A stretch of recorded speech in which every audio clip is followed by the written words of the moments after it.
Alhamdulillah. Wassalatu wassalamu ala rasulillah. Wa ala alihi wa sahbihi wa man wala. Amma ba'd. Faya ibadallah. Usi nafsi wa iyyakum bitaqwallahi faqad fazal muttaqun. Fala tamutunna illa wa antum muslimun. Faqala ta'ala. Ya ayyuhalladzina amanu ittaqullaha haqqa tuqatih. Wa la tamutunna illa wa antum muslimun. وقال يا أيها الناس اتقوا ربكم الذي خلقكم من نفس واحدة وخلق منها زوجها وبث منهما رجالا كثيرا ونساء واتقوا الله الذي تساءلون به والأرحام إن الله كان عليكم رقيبا. Saudara-saudariku dan pemirsa Akhir TV dimanapun Anda berada, Alhamdulillah kembali kita diberikan kesempatan oleh Allah untuk beribadah di masjid yang insya Allah sangat kita cintai ini. Kita bermohon kepada Allah semoga seluruh ibadah kita, terkhusus yang pernah ditunaikan di masjid ini, tapak sujud kita, bacaan Quran kita, infak kita, semuanya diterima oleh Allah Subhanahu wa Ta'ala dengan penerimaan terbaik. Alhamdulillah di antara tokoh-tokoh dan saudara-saudari kita telah hadir bersama kita, bahkan tadi dibuka dalam sambutan. Kang Edwin, pembina Wan Ummah, mengawali sambutannya, bahkan menyampaikan kalimat-kalimat yang sangat indah dan memotivasi. Bahkan saya katakan motivasi ada sesuatu yang indah. Kadang orang kata beliau menunggu, bukan cuma motivasi ya, tapi ada yang menarik. Orang menunggu bintangnya, sepak bolanya dibandingkan komentatornya. Tapi hukum itu tidak berlaku selamanya demikian. Tidak berlaku pasti, kadang-kadang terjadi perubahan. Karena kadang sepak bola di Indonesia itu lebih menunggu komentatornya dibandingkan dengan permainannya. Betul. Umpan 378, umpan membelah lautan, umpan sodakoh, ya, tendangan kelok 79, ya, Masya Allah, lingkaran santri dan sebagainya. Hal yang tidak pernah ditemukan dalam komentator manapun, dan FIFA akan sangat kesulitan menggaji komentator seperti itu. Tidak mudah. Baik, semoga ada manfaatnya. Baik, yang kedua, Alhamdulillah tadi ada Profesor Omar juga menyampaikan banyak hal, singkat, padat, tapi memberikan pesan-pesan tersendiri. Beliau di antara ahli fisika, jadi geofisis, dan tadi kami berdiskusi, insya Allah mudah-mudahan Allah berikan kesempatan kita untuk bersinergi, karena sepulang kami dari Bandung ini, kita akan melaunching salah satunya kelas Quran, dan di antara kelas Quran itu ada kelas-kelas bimbingan kehidupan. Ada kelas dokter, ada kelas pengusaha, ada kelas ibu rumah tangga, dan juga ada kelas calon-calon ilmuwan masa depan yang tidak hanya belajar tentang pengetahuan sains, tapi juga menurunkan ayat-ayat Quran terkait dengan hal-hal yang dimaksudkan. Kita berharap ada ahli fisika yang ketika belajar, dia bisa mempelajari juga ayat-ayat Quran terkait dengan petunjuk-petunjuk fisika. Ada misalnya astronomi, dia belajar juga ayat-ayat Quran yang berbicara tentang itu. Dan kita akan lihat kenapa banyak para penemu dulu, yang pernah saya sampaikan di tempat ini pula, ketika membaca Quran, dia tidak sekedar mengkaji ayat-ayat dalam jenis bacaan, tapi bisa melahirkan penemuan-penemuan yang sangat unggul, terdepan, dan bermanfaat bagi kehidupan manusia pada masa itu, berlangsung, dan hingga kini. Dan kita mengharapkan sekarang kualitas-kualitas teman-teman kita, saudara-saudari kita, apapun profesinya, bisa memberikan maslahat dalam kehidupan, khususnya kehidupan kita berbangsa dan bernegara insya Allah.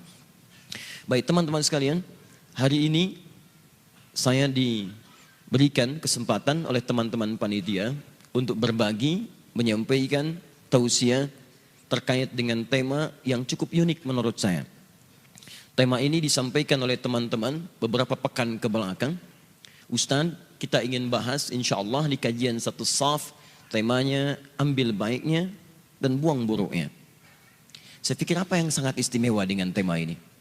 Kita semua sudah paham kalau ada yang baik ambil, yang buruk tinggalkan. Selesai. Ya, ada hal-hal yang baik dalam agama kita, kata agama kita baik, ambil. Kata agama kita buruk, tinggalkan. Kalau bahasannya seperti itu, barangkali tuntas. Tapi kemudian kami diperlihatkan, ada hal yang sangat viral, sampai dengan mungkin kekinian. Ya, ada tulisan-tulisan dengan quote yang tadi, ambil baiknya, buang buruknya. Kemudian ditampilkanlah video kami salah satunya di sana, yang menyampaikan motivasi untuk bersatu, mengambil kebaikan-kebaikan dari para ustadz-ustadz, dan mungkin meninggalkan hal yang tidak disepakati. Itu kami sampaikan saat berada di Al-Irsyad di Surabaya.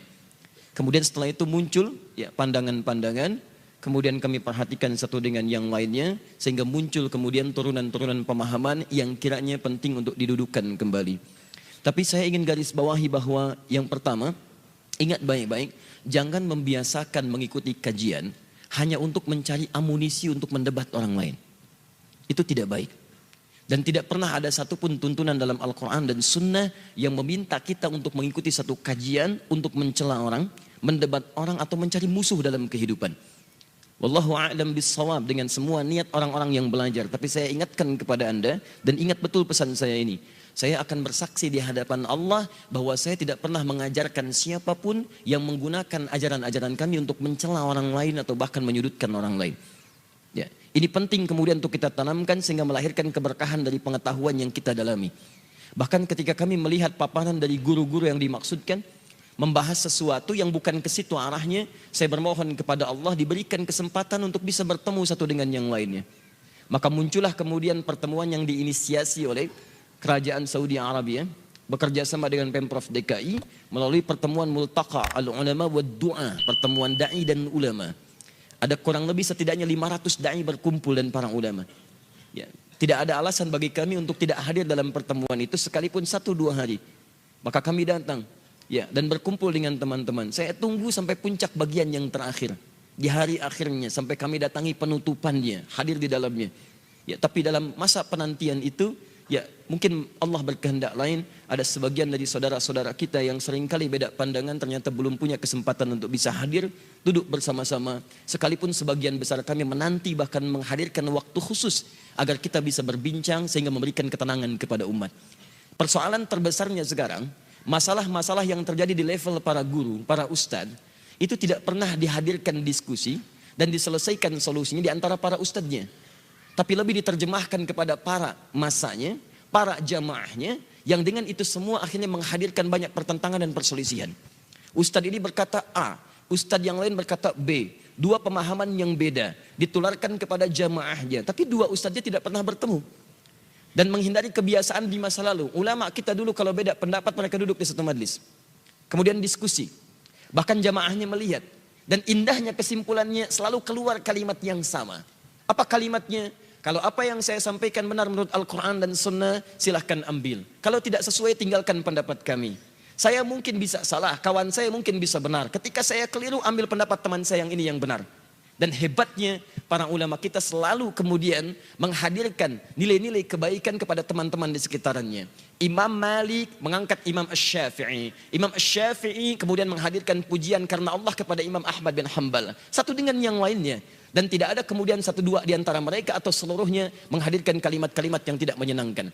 Saya tidak pernah baca kitab fikih mengatakan misalnya Imam Ahmad menulis buku mengatakan bid'ah Imam Syafi'i.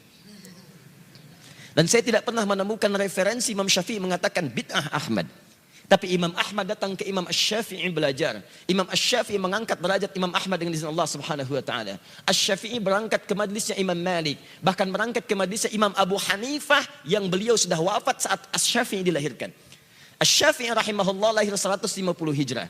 Imam Abu Hanifah wafat di tahun itu.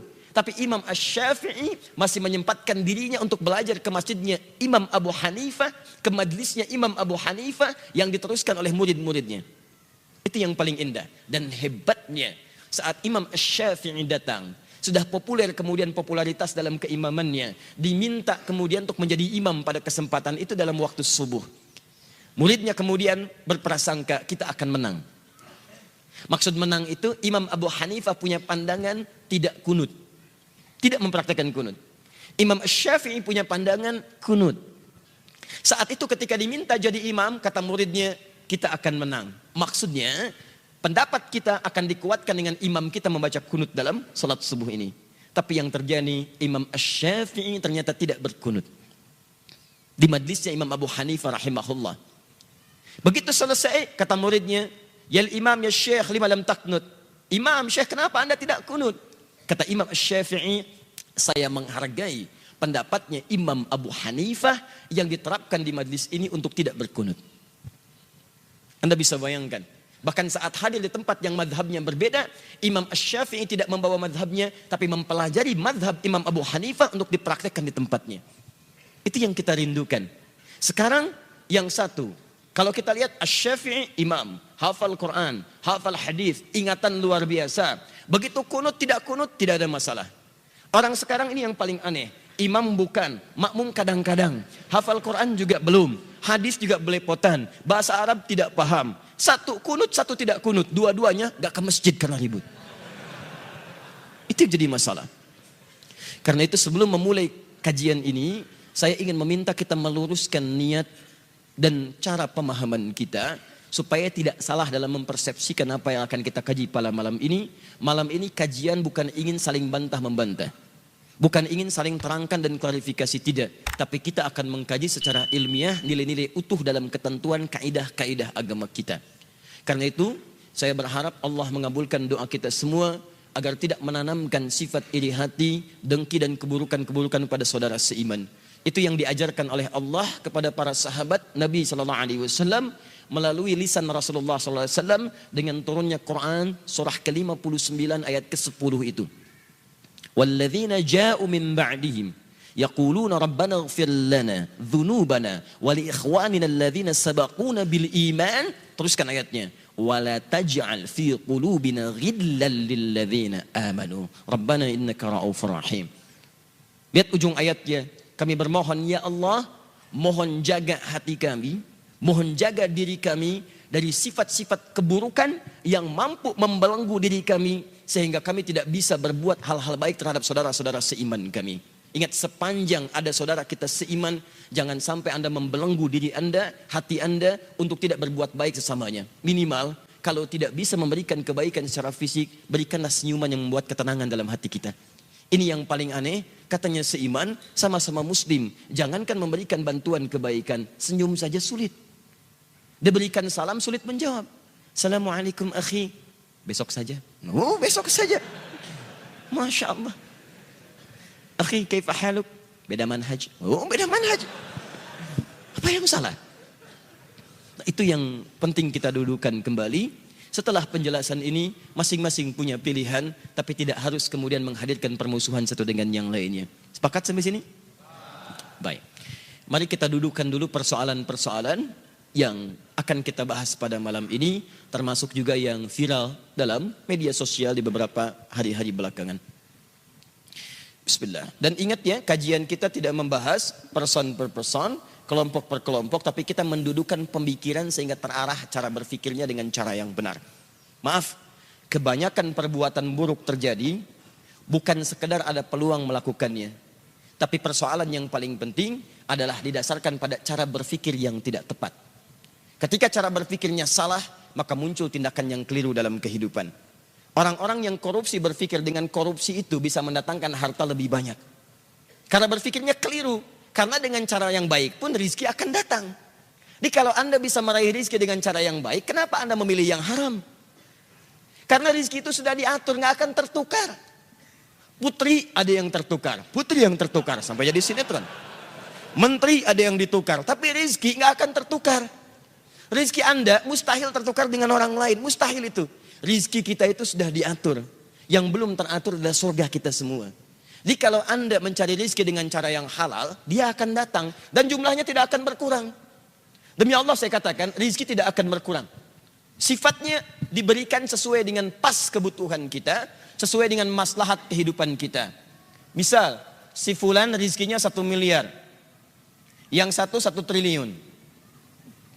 Lihat sini, baik yang ini ataupun yang ini, ketika Allah berikan, itu bukan ingin menunjukkan si fulan sedikit, yang lain banyak, bukan.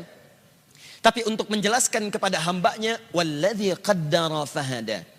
Allah yang telah menetapkan semua ukuran kehidupan, yang dengan itu memberi petunjuk kepada hambanya, itu yang paling maslahat yang bisa ia gunakan. Yang ini diberikan 1 miliar, karena dengan satu bekal 1 miliar ini, itulah peluang dia lebih dekat kepada Allah subhanahu wa ta'ala. Karena dia diberikan kelebihan yang lain untuk mendekat kepada Allah lebih dibandingkan dengan harta benda. Ada yang diberikan tenaga, memang cuma 1 miliar, sebulan didapatkannya 1 juta, kadang 500 ribu, kadang-kadang meningkat 10 juta. Dia merasakan dari sisi yang tidak terduga, tapi tenaganya banyak untuk bangun tahajud. Dia bisa mengalahkan nonton bola, dia bisa mengalahkan hal-hal yang lain. Dia hindari begadang, dipakai tahajud. Orang datang ke masjid saat azan, ternyata yang azan dia. Yang ini beda. Tenaganya belum terarah untuk bisa memaksimalkan tahajud. Puasanya belum konsisten. Azan belum mampu dilakukan, maka Allah berikan peluang untuk menyusul amalan yang lainnya dengan pendekatan harta benda. Diberikanlah kemudian kelebihan dibandingkan dengan yang ini dari sisi harta materinya. Apa motivasinya? Bukan untuk menegaskan status sebagai orang kaya. Kalla. Bukan itu maksudnya. Kalau cuma kaya, Allah sudah tunjukkan di masa lalu. Ada yang lebih kaya, namanya Qorun. Qorun. Saking kayanya, sampai sekarang melewati masanya, itu masih diburu peninggalan hartanya. Akhi mau kemana? Samudra Hindia. Ngapain? Cari harta Qorun. Yang dicari harta karun. Dan belum pernah ditemukan ada orang mencari harta selain Qorun. Tidak ditemukan. Tapi Qorun salah jalan. Dia gunakan hartanya hanya untuk sekedar berbangga. Dan diabadikan kisah itu dalam Al-Quran. Bukan untuk menjadi kisah yang kemudian banyak dikenang dan disampaikan atau bahkan didongengkan. Allah ingin memberikan gambaran bahwa sudah pernah terjadi orang kaya sombong. Dan hasilnya mengecewakan. Quran surah ke-28 ayat 76 sampai dengan 77-nya. Inna Qaruna kana min qaumi Musa fabagha alaihim. Qarun itu hidup di zamannya Musa. Maka dia sombong dengan anugerah Allah. Bagha ala itu sombong dengan harta. Kalau togho itu sombong dengan kedudukan. Makanya ketika Fir'aun sombong disebut togho. Idhab ila Fir'auna innahu togho. Bukan bagha. Tapi Qarun disebut bagha. Inna Qaruna kana min qaumi Musa fabagha alaihim. Dalam bahasa Arab, kalau orang disematkan kalimat bagha pada dirinya, itu artinya sombong dalam hal status terkait dengan harta benda, hartawan. Kalau tagha, itu sombong dengan kedudukan. Alhamdulillah. Uniknya, dua-duanya hidup di masa yang sama. Penguasa zalim berpartner dengan pengusaha gelap. Ini. Dan hikmahnya selalu begitu. Awas, tapi yang paling menarik, dia sombong. Apa yang disombongkan? Wa inna mafatihahu latanu bil usbah. Sungguh kunci-kunci brankasnya saja. Brankas dia punya gudang. Antum sekarang brankas paling segini. Brankas dia gudang. Kuncinya saja itu dipikul oleh bodyguardnya. Betapa sulit dan beratnya. Jadi kalau dia jalan kemana-mana, yang dibawa itu cuma kunci brankasnya. Di belakang ada bodyguard. Ngangkat. Dan dia tunjukkan pada orang, ini saya nih. Ini kunci brankas saya. Masya Allah. Mau nyuri, nyuri aja. Ini aja ngambil kuncinya berat. Qarun. Jalan seperti itu. Saya tanya pada anda ya. Kalau anda punya brankas satu, kuncinya akan anda publikasikan atau anda sembunyikan? Saya belum pernah temukan ada orang beli brankas satu, kemudian dia kuncinya dipublish. Ceklik, kunci brankas saya. Cari masalah. Cari masalah. Jadi kalau anda belum pernah sekaya Qarun, gak usah ikutan sombong. Tidak usah ikutan sombong. Anda telat. Telat, terlambat, kesiangan, kepagian, kemalaman. Dan keterlaluan. Karena apa yang anda sombongkan lebih kecil dibandingkan apa yang dimiliki Qarun yang Allah titipkan kepadanya. Jadi kalau harta anda gak seberapa dibandingkan Qarun, gak usah ikutan sombong. Anda ketinggalan. Kalau ada orang kaya lewat ITB sombong, berdiri di depan anda, sampaikan, maaf Pak, Bapak telat. Selesai. Udah. Dihancurkan oleh Allah, fakhassafna, kami tenggelamkan semuanya dengan harta-hartanya. Tapi kemudian turun kaidah, wabtaghi fima atakallahu daral akhirah, wa la tansa nasibaka minad dunya. Saya titipkan harta ini terlihat seperti lebih. Tapi sesungguhnya kata Allah, harta ini saya titipkan untuk mencari kemuliaan akhirat yang tidak bisa kamu kejar dengan potensi yang lainnya.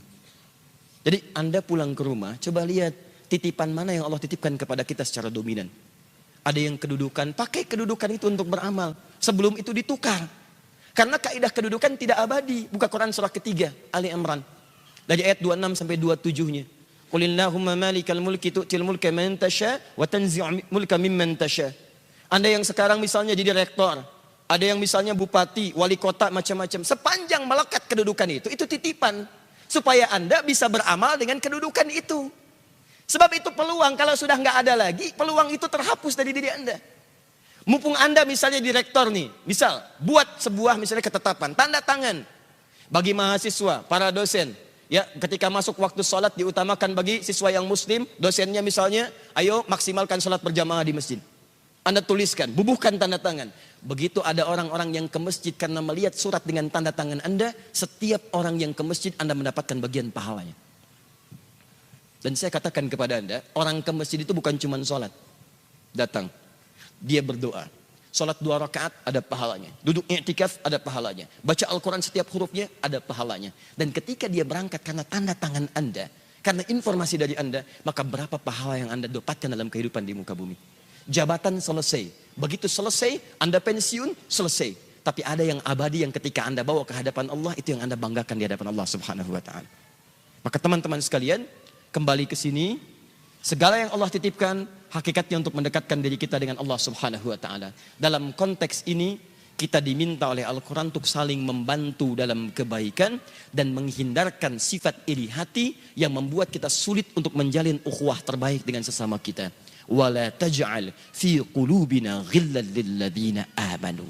Nah, di antara cara untuk merekatkan ukhuwah satu dengan yang lainnya, maka Allah Subhanahu wa ta'ala menurunkan ayat-ayat, Nabi menyampaikan keterangan-keterangan hadis yang saking pentingnya ayat dan hadis ini, para ulama memberikan porsi pembahasan tersendiri. Namun sayangnya ada ungkapan-ungkapan kekinian yang bahkan menggugurkan semua petunjuk ayat dan hadis itu, sehingga banyak orang salah dalam cara berpikir dan mengambil kesimpulan. Itu yang coba kita luruskan, kita turunkan ayatnya, kita keluarkan hadisnya, dan kita bahas kemudian ungkapan-ungkapannya, sehingga kita bisa jawab dengan pendekatan logika, pendekatan juga dalil dan nas-nas terkait yang disampaikan oleh Al-Quran dan hadis Nabi SAW. Sepakat sampai sini? Alhamdulillah. Boleh saya hapus? Baik, alhamdulillah. Jazakallah khair. Alhamdulillah. Pertemuan kedua. Kesempatan kedua datang ke ITB. Enggak apa-apa, Mas. Mas. Biasa aja, alhamdulillah. Ya. Enggak apa-apa ya. Ya, cuman yang kedua jangan terlambat ya. Apa-apa ya. Ini Bang, ini takdirnya seperti itu.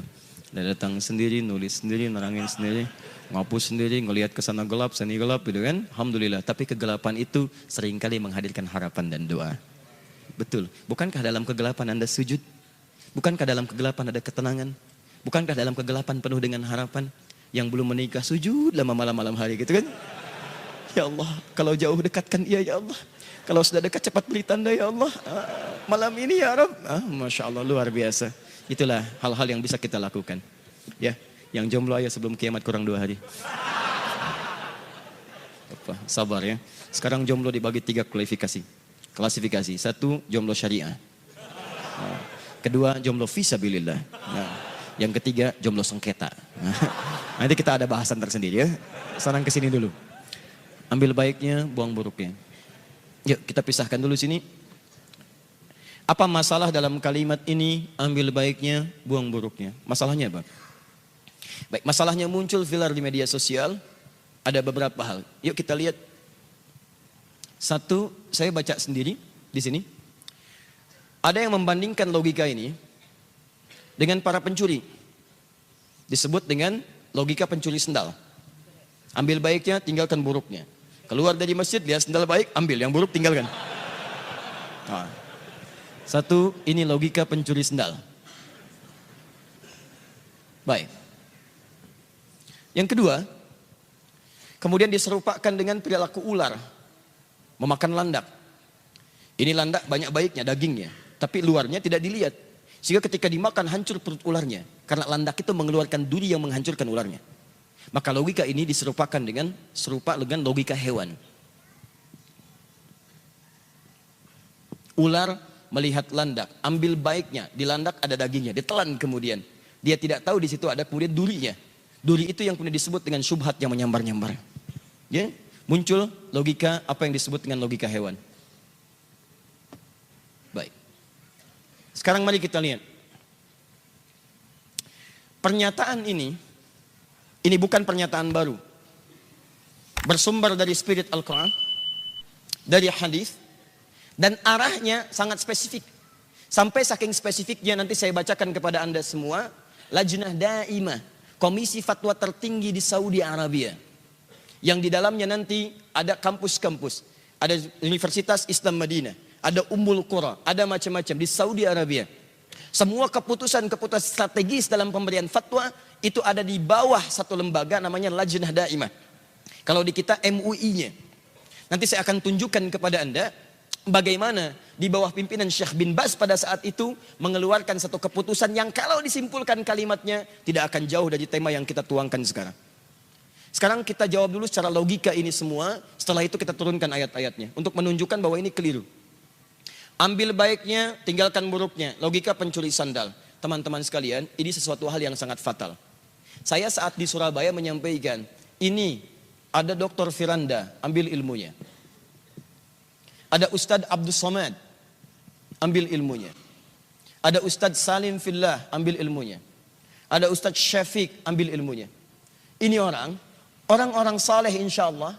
Ini Ustadz jadi rujukan dalam hal beragama. Diminta kemudian pendapatnya, dipenuhi majlis-majlisnya. Bagaimana Anda bisa membandingkan seorang Ustadz, bahkan banyak Ustadz dengan pencuri? Kalau Anda ingin bandingkan sebuah teori, itu harus apple to apple. Kanan dengan kiri mesti sama. Pencuri bandingkan dengan pencuri lagi. Ustadz bandingkan dengan ustadz lagi. Begitu Anda keluarkan pernyataan seperti ini, bukan sekedar logika yang fatal, tapi ada pelecehan dalam logika Anda. Seakan-akan Anda menyamakan seorang ustadz dengan pencuri. Ini fatal. Dan kata Imam An-Nawawi dalam kitabnya At-Tibyan, seorang penuntut ilmu yang saat akan belajar sudah berprasangka buruk pada pengajarnya, maka dia tidak akan pernah mendapatkan keberkahan dalam ilmunya. Di prasangka buruk saja sudah nggak dapat berkah. Bagaimana ketika Anda menuduhkan dengan kalimat-kalimat yang sangat tajam itu? Itu yang berbahaya.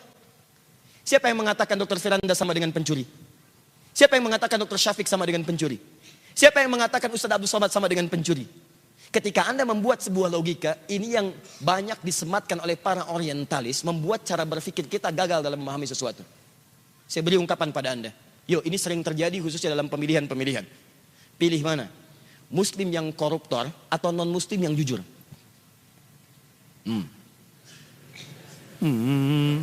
Ayo.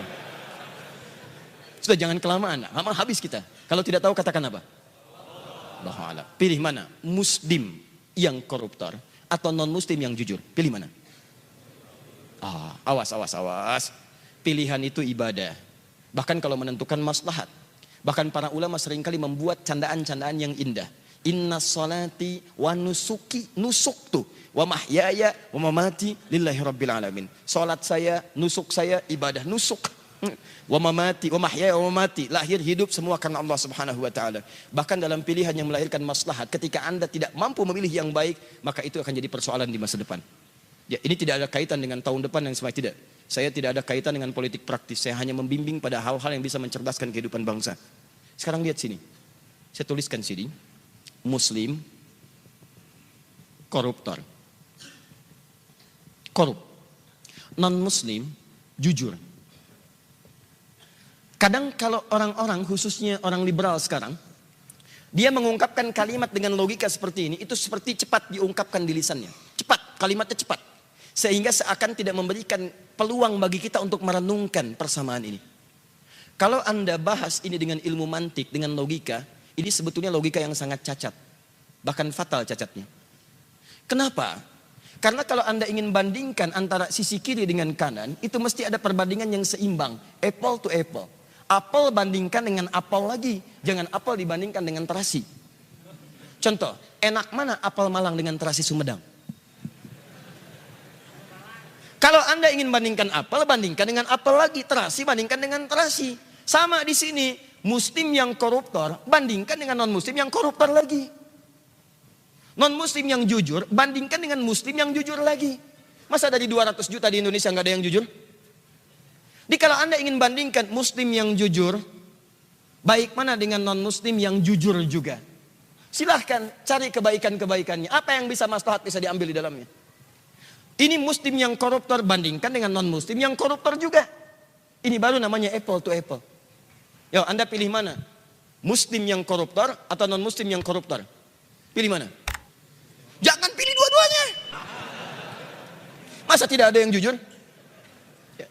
Nah, tapi yang saya ingin maksudkan adalah logika-logika semacam ini itu seringkali ditebarkan dalam kehidupan kita.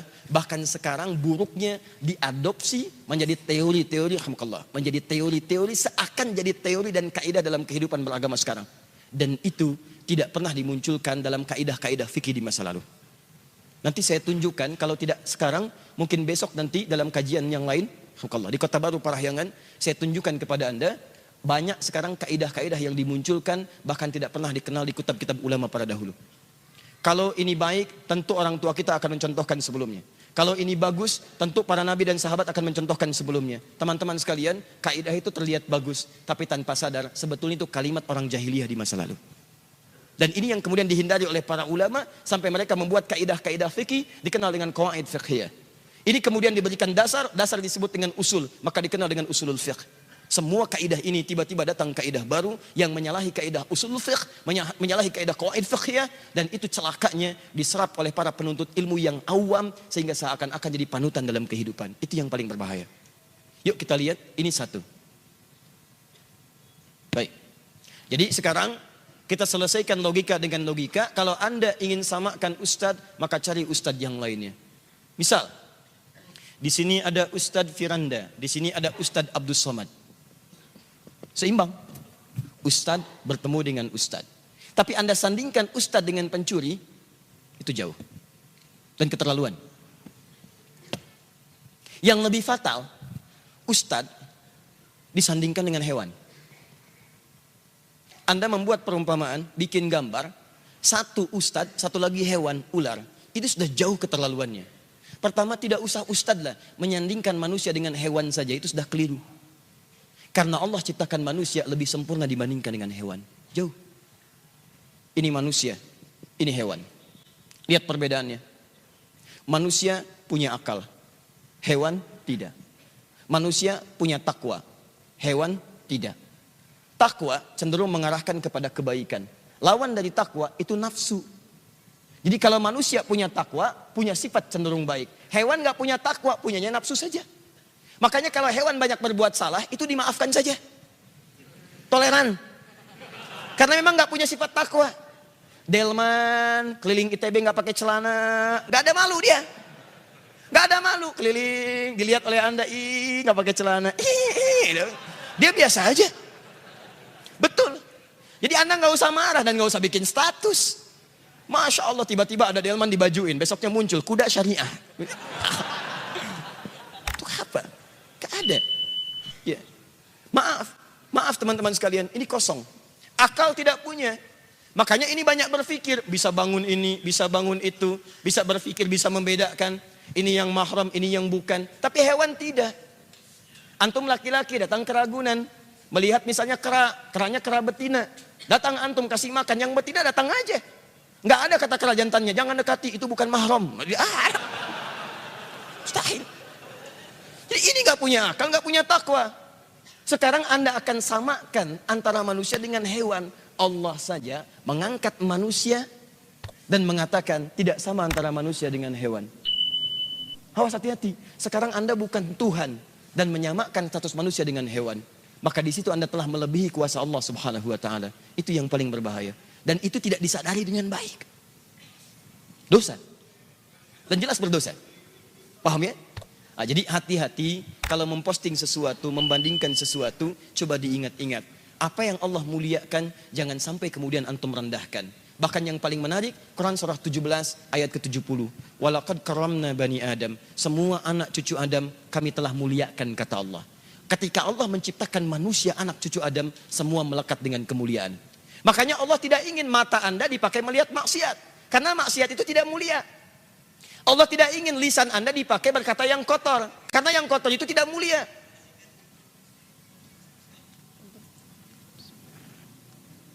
Dan Ustadz tidak ingin diinterupsi. Karena itu tidak mulia. Khair.